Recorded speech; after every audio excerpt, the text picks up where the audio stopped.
Pemilu 2024 merupakan pemilu paling dinamis setelah pemilu 2014, di antaranya karena presiden incumbent tidak bisa maju lagi untuk mencalonkan diri. Pilihan raya tersebut menjadi semakin bergairah setelah salah satu cabang kekuasaan yaitu yudikatif mengeluarkan keputusan yang sangat kontroversial demi meloloskan salah satu calon wakil presiden. Situasi bertambah panas karena selanjutnya terbukti bahwa salah satu hakim Mahkamah Konstitusi dinyatakan melanggar etika terkait keputusan itu sehingga dicopot dari jabatan yang diduduki saat ini. Pemilu tahun depan juga ditandai dengan pembelotan satu keluarga dari partai politik yang sudah membesarkan mereka selama ini, termasuk memberikan dukungan untuk menduduki jabatan presiden dan wali kota. Namun ada pula hal yang bukan kejutan menjelang pilihan raya, yakni majunya Menteri Pertahanan Prabowo Subianto sebagai calon presiden. Tentu saja salah satu modal kampanye X dan Gen Kopassus itu adalah pencapaian selama menduduki jabatan Menteri Pertahanan. Dalam visi dan misi Prabowo Subianto, salah satu pencapaian yang dibanggakan adalah pengadaan kapal selam.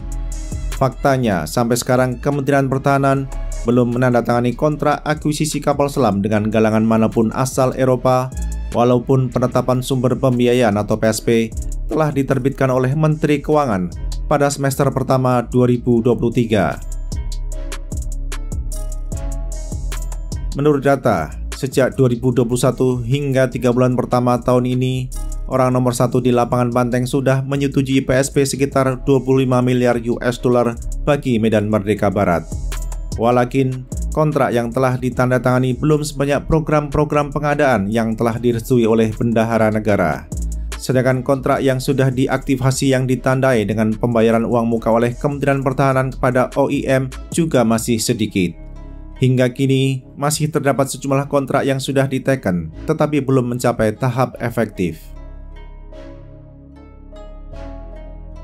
Besaran nilai dana rupiah murni pendamping atau RMP adalah salah satu faktor yang membuat suatu kontrak akuisisi mesin perang belum enter into force.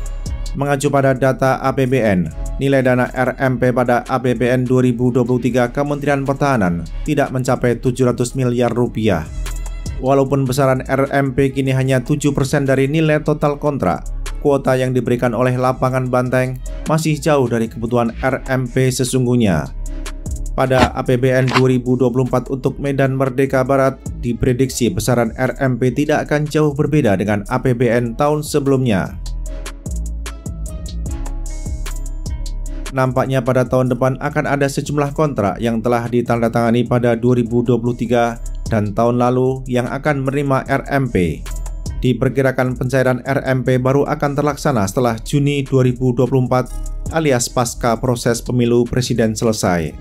Hal demikian sepertinya merupakan upaya kehati-hatian Kementerian Keuangan dalam mengelola uang negara selama pemilu 2024. Terkait dengan aktivasi kontrak tahun depan, apakah masih ada kontrak yang akan diteken sebelum matahari 2023 tenggelam di ufuk barat Indonesia?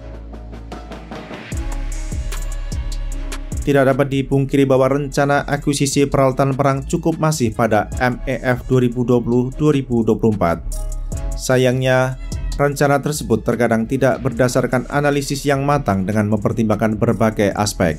Akibatnya terdapat sejumlah kritik terhadap daftar belanja Kementerian Pertahanan, semisal upaya membeli pesawat tempur bekas.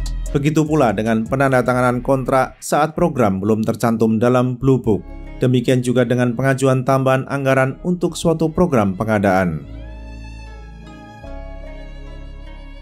Belum efektifnya sejumlah kontrak impor senjata terkait pula dengan kredibilitas dan kapasitas finansial firma yang akan mendatangkan senjata ke Indonesia. Sebagai contoh, dalam rencana pembelian senjata dari Turki, faktor-faktor di luar domain Medan Merdeka Barat dan lapangan banteng menjadi faktor kritis. Calon lender menghitung secara seksama dan tidak dalam tempo yang sesingkat-singkatnya risiko terkait berniaga dengan Turki. Apabila calon lender tidak mau memberikan pinjaman luar negeri atau PLN kepada Jakarta, maka Indonesia tak akan bisa menjadi operator senjata karya anak bangsa Anatolia. Terkait dengan impor senjata yang mengacu pada Blue Book 2020-2024, telah disebutkan bahwa masih terdapat banyak kegiatan yang sudah menerima PSP tetapi belum mendapatkan kontrak. Selain program kapal selam diesel elektrik, program lain yang menunggu kontrak adalah pengadaan pesawat pancargas Rafale batch ketiga, pembelian rudal SSM sejenis Exocet, akuisisi helikopter latih pengganti Bell 47G Soloi, dan penyediaan helikopter angkut berat. Adapun program yang masih menantikan PSP dari lapangan Banteng, termasuk pembelian rudal udara ke udara untuk Rafale, pengadaan sarana dan prasarana pendukung logistik A400M, dan penambahan pengadaan pesawat AEW. Dengan kondisi hari ini, boleh jadi penandatanganan kontrak maupun penerbitan PSP atas program-program itu baru akan dilaksanakan pada 2024. Dugaan bahwa kontrak pembelian peralatan perang yang dibiayai oleh PLN baru akan ditandatangani tahun depan karena fokus Menteri Pertahanan Prabowo Subianto adalah kampanye presiden guna menggapai aspirasi menjadi orang nomor 1 di Republik ini.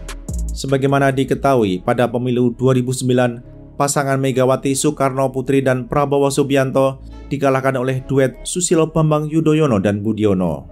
Pada pemilu 2014, duo Prabowo Subianto dan Hatta Rajasa ditekuk oleh pasangan Joko Widodo dan Yusuf Kala.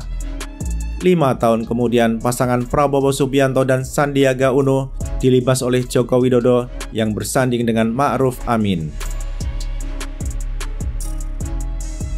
Sementara itu, Medan Merdeka Barat harus segera mengajukan perpanjangan PSP sejumlah program pengadaan yang akan berakhir pada 31 Desember 2023 kepada lapangan Banteng.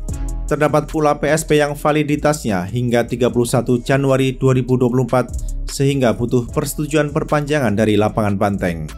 Ada juga PSP yang harus diperpanjang karena masa berlakunya akan selesai pada 31 Maret 2024. Banyak program dalam PSP tersebut yang belum memiliki kontrak, termasuk beberapa program utama andalan Menteri Pertahanan. Perpanjangan PSP yang akan kadaluarsa pada 3 bulan pertama tahun depan merupakan pekerjaan rumah jangka pendek yang mendesak bagi Kementerian Pertahanan. Tanpa perpanjangan PSP, sementara di sisi lain tak ada penandatanganan kontrak akuisisi senjata hingga 31 Desember 2023, maka puluhan rencana mendatangkan beragam peralatan tempur tidak akan terlaksana. PSP adalah nyawa pengadaan senjata oleh Kementerian Pertahanan yang nasibnya berada ditentukan oleh Kementerian Keuangan. Tidak ada prestasi pembelian senjata tanpa peran lapangan Banteng.